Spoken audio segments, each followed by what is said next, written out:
భూ యజమానుల అనుమతితో కౌలుదారులకు రుణ అర్హత కార్డులు ఇవ్వాలని బ్యాంకర్ల సబ్ కమిటీ సిఫార్సు చేసింది. భూ యజమాని అనుమతి లేని పక్షంలో సాగు ధృవీకరణ పత్రం ఇవ్వాలని, ఈ పత్రం ఆధారంగా బ్యాంకులు రుణ సహాయం చేయాలని, ఇన్పుట్ సబ్సిడీ అందించాలని, బీమా పథకం వర్తింపచేయాలని సబ్ కమిటీ సూచించింది. ఈ మేరకు కౌలు రైతులకు బ్యాంకులు రుణ సహాయం తప్పక అందించాలని కమిటీ సిఫార్సు చేసింది. ముఖ్యమంత్రి చంద్రబాబు అధ్యక్షతన ఈ నెల 12న జరిగిన 195వ రాష్ట్ర స్థాయి బ్యాంకర్ల సమన్వయ సమితి సమావేశంలో వివిధ అంశాలపై 5 సబ్ కమిటీలు ఏర్పాటు చేశారు. కమిటీలు ఆయా అంశాలపై కూలంకుషంగా చర్చించి చేసిన సిఫార్సులను మంగళవారం సీఎం ముందుంచాయి. కౌలుదారులకు రుణ సహాయం, సంక్షేమ పథకాలను బ్యాంకు రుణాలకు అనుసంధానం, బ్యాంకింగ్ కరస్పాండెన్స్ వ్యవస్థీకృతంతో పాటు మౌలిక వస్తుల ఏర్పాటు, చేనేత కార్మికులకు వడ్డీ మాఫీ, ఈము పెంపకం సంబంధిత అంశాలపై సబ్ కమిటీలు చర్చించి అవసరమైన సూచనలు చేశాయి.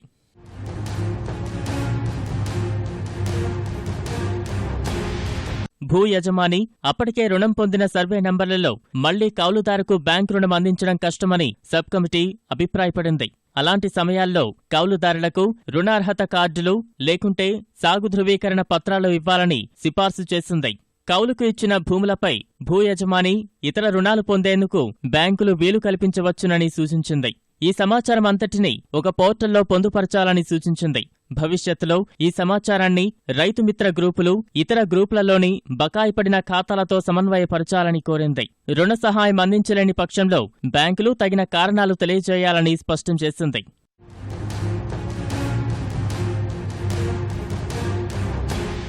సంక్షేమ శాఖ ద్వారా అప్పటికే బ్యాంకు రుణాలను పొందిన లబ్ధిదారుల సమాచారాన్ని ప్రభుత్వాధికారులు వెంటనే బ్యాంకర్లకు అందించాలని సబ్ కమిటీ సూచించింది. కొత్త రుణాలు పొందడానికి స్వయం సహాయక సంఘాలకు సంబంధించిన రుణ చెల్లింపు వివరాలను, సంఘాల ద్వారా ఏర్పాటు చేసిన యూనిట్ల వివరాలను బ్యాంకులకు అందజేయాలని సబ్ కమిటీ సూచించింది. ప్రస్తుత ఆర్థిక సంవత్సరంలో లబ్ధిదారుల ఎంపిక మొదలు యూనిట్ల స్థాపన వరకు సంక్షేమ శాఖ అధికారులు ఒక ప్రణాళికను రూపొందించుకోవాలని కోరింది. లబ్ధిదారుల దరఖాస్తులను 24 గంటల్లోపు పరిశీలించి బ్యాంకులకు అందజేయడం, బ్యాంకులు వాటిని పరిశీలించి అర్హతలను బట్టి రుణం మంజూరు చేయాలన్న జీవో నెంబర్ 101పై ప్రభుత్వం వివరణ ఇవ్వాలని సబ్ కమిటీ పేర్కొంది.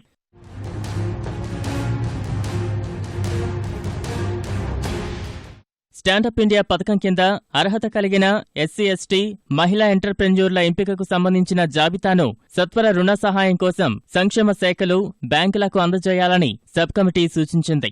సంక్షేమ శాఖలు అందజేసే సబ్సిడీలు, ప్రోత్సాహకాలపై విధి విధానాలను తయారు చేయాలని పేర్కొంది.